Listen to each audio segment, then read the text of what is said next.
Hello dear students, welcome back to Smart Knowledge. प्यारे बच्चों, आज की जो वीडियो है उसमें डिस्कस करने वाले हैं mid term exam 4 class 6। Subject रहेगा सामाजिक विज्ञान। समय आपका 2.5 घंटे और अधिकतम अंक रहेंगे 60। इंपॉर्टेंट रहने वाली है वीडियो आप बच्चों के लिए, क्योंकि यहाँ से बच्चे आप कंप्लीट जो प्रैक्टिस पेपर है उसको करने वाले हो कवर, इंपॉर्टेंट क्वेश्चन कवर करोगे। साथ ही जो पेपर का पैटर्न है वो आपको यहाँ से पता चलेगा। ठीक है, तो वीडियो को एंड तक ज़रूर देखिएगा। इसके अलावा अदर सब्जेक्ट के सभी सैम्पल पेपर आपको इस चैनल पर मिल जाएंगे।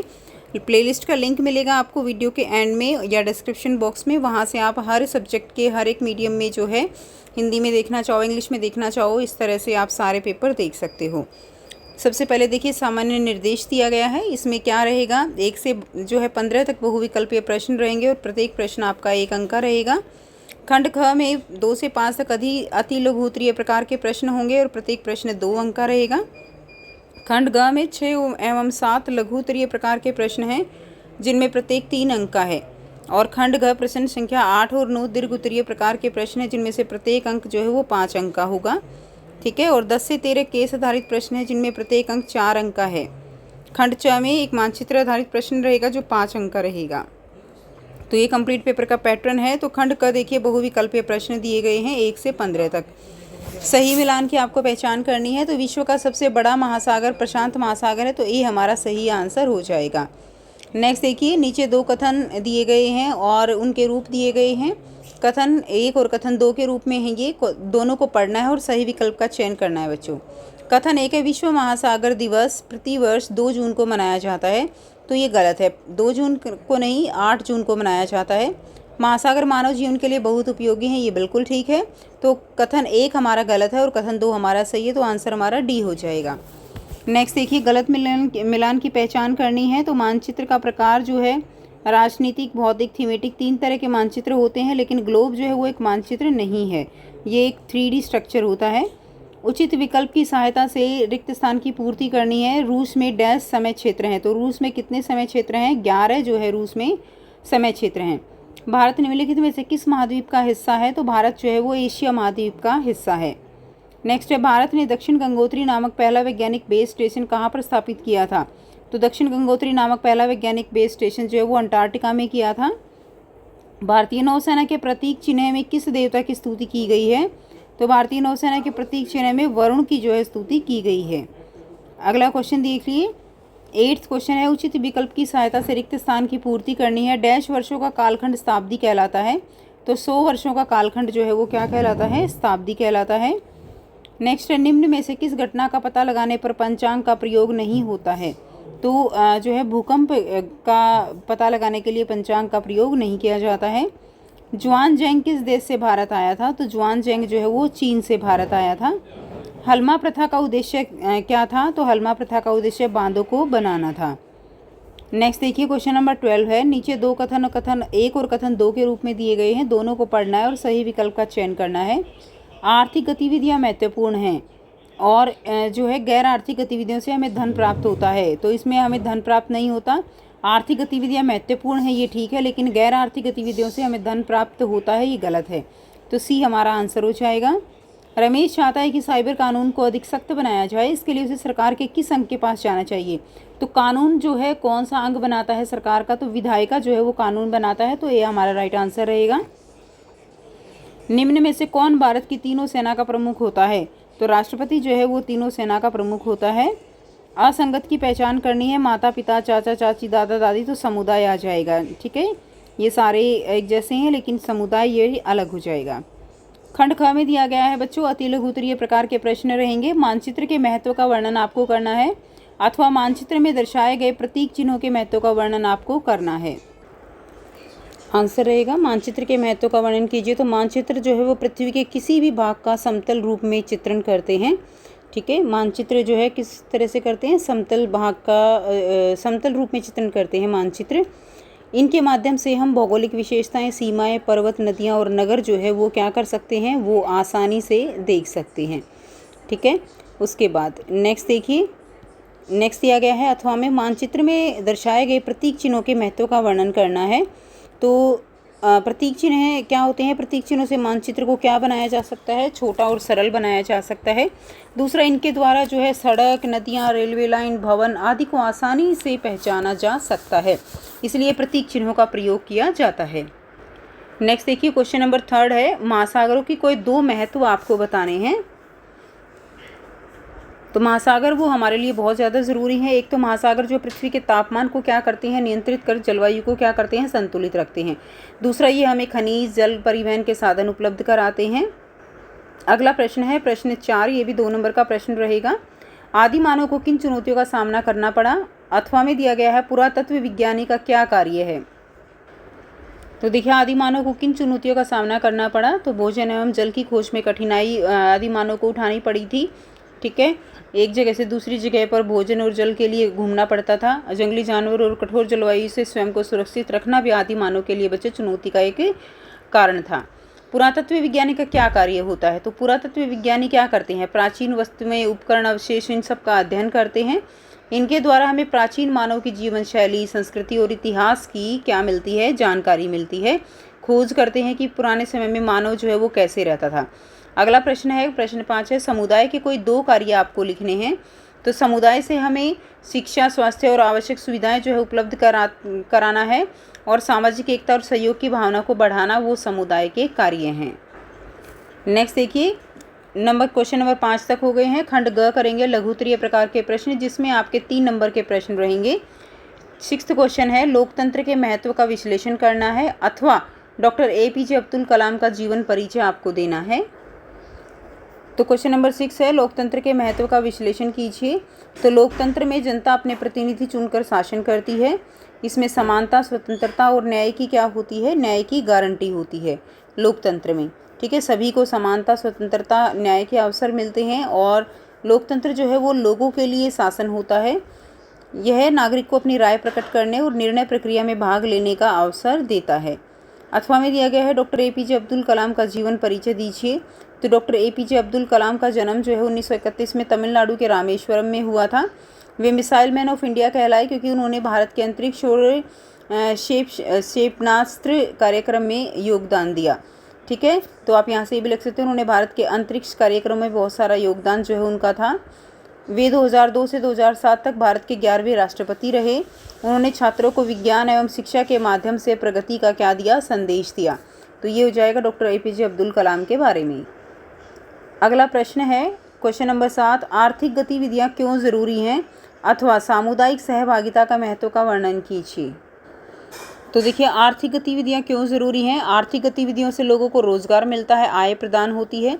इनके माध्यम से समाज की आवश्यक वस्तुएं और सेवाएं प्राप्त होती हैं। देश की आर्थिक उन्नति जो है वो इन्हीं पर निर्भर करती है, इसीलिए जो आर्थिक गतिविधियां हैं वो ज़रूरी हो जाती हैं।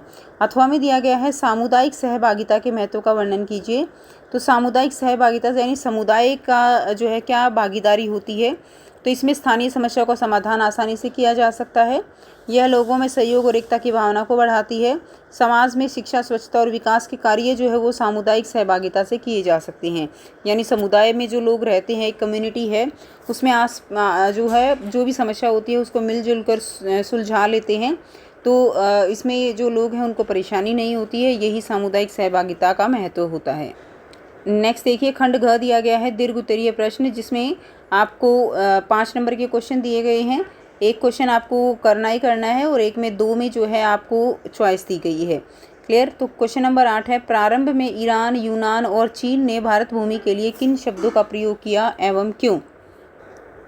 तो देखिए 5 अंक वाले प्रश्न है। तो है प्रारंभ में ईरान, यूनान और चीन ने भारत भूमि के लिए किन शब्दों का प्रयोग किया।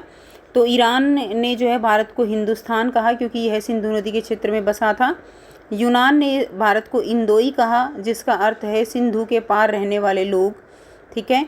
उसके बाद चीन ने भारत को सेंधु या यिंदू कहा जो सिंधु नदी और यहाँ की सभ्यता से जुड़ा था। इस प्रकार इन सभ्यताओं ने भारत की पहचान नदियों और भूगोल के आधार पर की थी। समय की गणना किस प्रकार की जाती है आपको वर्णन करना है और अथवा में इतिहास को जानने के किन्हीं 5 स्रोतों को सूचीबद्ध करना है। तो देखिए इतिहास में समय की गणना जो है वो किस प्रकार की जाती है। तो इतिहास में समय की गणना ईसा पूर्व यानी BCE BC और ईस्वी सन CE AD के आधार पर की जाती है। ईसा मसीह के जन्म से पहले की घटनाएं ईसा पूर्व कहलाती हैं। जन्म के बाद की घटनाएं ईस्वी सन कहलाती हैं। साथ ही शताब्दी और कालखंडों के आधार पर घटनाओं का क्रम जो है वो निर्धारित किया जाता है। अथवा में दिया गया है, इतिहास को जानने के किन्हीं 5 स्रोतों को सूचीबद्ध कीजिए। तो पुरातात्विक अवशेष हैं, औजार, बर्तन, गहने, ठीक है, सिक्के हो सकते हैं, व्यापार, अर्थव्यवस्था और शासकों की जानकारी, शिलालेख है, राजाओं की उपलब्धियां और घटनाएं, पांडुलिपियां हैं, धर्म, साहित्य और संस्कृति का विवरण, उसके बाद स्मारक हैं, मंदिर, मस्जिद, स्तूप और भवन इत्यादि। ये इसका आंसर रहेगा। नेक्स्ट देखिए, खंडड़ा दिया गया है, केस आधारित प्रश्न हैं। निम्नलिखित अनुच्छेद को पढ़कर पूछे गए प्रश्नों के उत्तर आपको देने हैं। तो इसको पहले आपको अच्छे से रीड करना है, फिर 3 प्रश्नों के उत्तर जो है वो आपको देने हैं। पृथ्वी का मानचित्रण कुछ अधिक कठिन है क्योंकि हमारे ग्रह का आकार चपटा नहीं है, इसकी आकृति लगभग गोलाकार है। हम लगभग इसलिए कहते हैं क्योंकि यह पूर्ण गोलाकार नहीं है, अपितु ध्रुवों पर थोड़ी चपटी है। इसे व्यवहारिक दृष्टि से गोलाकार मानोगे। इसका मतलब पृथ्वी पर एक गोलाकार सतह को समतल सतह पर उतारना संभव नहीं है। इस समस्या के समाधान के लिए पृथ्वी के छोटे भागों को समतल सतह पर उतारा गया।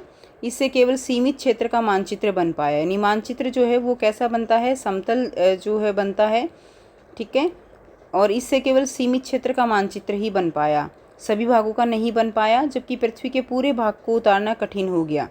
एक क्षेत्र में बनी चपटी सतह अन्य क्षेत्र की तुलना में ठीक न बैठ पाती और यह स्थिति उत्पन्न हो जाती है। तो ये मानचित्र की आप कह सकते हो कि कमी है कि पूरे के पूरे जो पृथ्वी है उसको हम मानचित्र पर उसी तरह से नहीं दिखा सकते। अब बात करते हैं ग्लोब की। तो सभी बच्चों को ग्लोब के बारे में ज़रूर पता है, जो एक गोल आकृति वाला है और उस पर एक मानचित्र जो है वो बनाया गया है। यह पृथ्वी, भूमि, महासागर और उसके अनुपातिक क्षेत्रफल का सही प्रतिनिधित्व करता है। जैसे मानचित्र पर हम एक समतल सतह पर पृथ्वी का चित्र बनाते हैं, वैसे ही ग्लोब पर पृथ्वी का त्रिविम यानी 3 डायमेंशनल रूप जो है वो देखा जा सकता है। ग्लोब धातु, लकड़ी, प्लास्टिक या किसी भी अन्य टिकाऊ पदार्थ से बने होते हैं। वैसे पृथ्वी के भूगोल का प्रतिनिधित्व करने का सबसे सही साधन है, परंतु पृथ्वी का आकार एक गोला यानी ग्लोब होने के कारण मानचित्र ग्लोब की अपेक्षा अधिक सुविधाजनक होते हैं। विशेषतः संपूर्ण विश्व का चित्र तथा विश्व के भूगोल का अध्ययन करने में यह अधिक प्रतिनिधित्व करता है। 10.1 प्रश्न दिया गया है, मानचित्र का वर्णन कीजिए। तो वो मानचित्र जो है वो क्या होता है, किसी भाग का समतल चित्र जो है वो क्या कहलाता है, मानचित्र कहलाता है। ठीक है, किसी भी भाग का समतल चित्र क्या कहलाएगा, मानचित्र कहलाएगा। पृथ्वी का मानचित्रीकरण करना क्यों कठिन है? तो हमने अभी ऊपर पढ़ा है कि पृथ्वी जो है उसका मानचित्र करना अधिक कठिन है क्योंकि पृथ्वी, हमारे ग्रह का आकार जो है वो चपटा नहीं है, इसकी आकृति कैसी है, लगभग गोलाकार है। तो ये हमारा आंसर हो जाएगा, यहाँ से लेकर यहाँ तक इसका आंसर करेंगे। थर्ड है, ग्लोब के महत्व का वर्णन कीजिए। 10.3 दिया गया है, ग्लोब का क्या महत्व है। तो यहाँ पर देखिए, यह ग्लोब जो है यह पृथ्वी, भूमि, महासागर और उसके अनुपातिक क्षेत्रफल का सही प्रतिनिधित्व करता है। जैसे ही मानचित्र पर हम एक समतल सतह पर पृथ्वी का चित्र बनाते हैं, वैसे ही ग्लोब पर पृथ्वी का त्रिविम जो है यानी इसका 3 डायमेंशनल रूप वो देखा जा सकता है। तो यहाँ से लेकर और यहाँ तक इसका आंसर हो जाएगा। नेक्स्ट देखिए, क्वेश्चन नंबर 11 है, निम्नलिखित अनुच्छेद को पढ़कर पूछे गए प्रश्नों के उत्तर दीजिए। तो अपने धर्म या कर्तव्यों का पालन करना भारतीय संस्कृति का एक महत्वपूर्ण सिद्धांत रहा है। परिवार एक विद्यालय भी है जहाँ बच्चे अहिंसा, दान, सेवा, त्याग जैसे महत्वपूर्ण मूल्य सीखते हैं। परिवार की आवश्यकताओं को पूरा करने के लिए इसके सदस्य प्राय अपनी इच्छाओं को त्याग देते हैं। तो भारतीय संस्कृति का महत्वपूर्ण सिद्धांत क्या है बच्चों? तो फर्स्ट लाइन में दिया गया है, अपने धर्म या कर्तव्यों का पालन करना भारतीय संस्कृति का एक महत्वपूर्ण सिद्धांत रहा है। दूसरा प्रश्न है, परिवार किस प्रकार एक विद्यालय की भूमिका निभाता है? परिवार एक विद्यालय भी है, यहाँ से लेकर आंसर करेंगे। परिवार एक विद्यालय भी है जहाँ बच्चे अहिंसा, दान, सेवा, त्याग जैसे महत्वपूर्ण मूल्य सीखते हैं। तो इस प्रकार यह एक विद्यालय की भूमिका निभाता है। ठीक है, क्योंकि अच्छी बातें हम घर से ही सीखना शुरू करते हैं। परिवार के माध्यम से व्यक्ति में किन गुणों का विकास होता है, किन्हीं 2 का वर्णन कीजिए।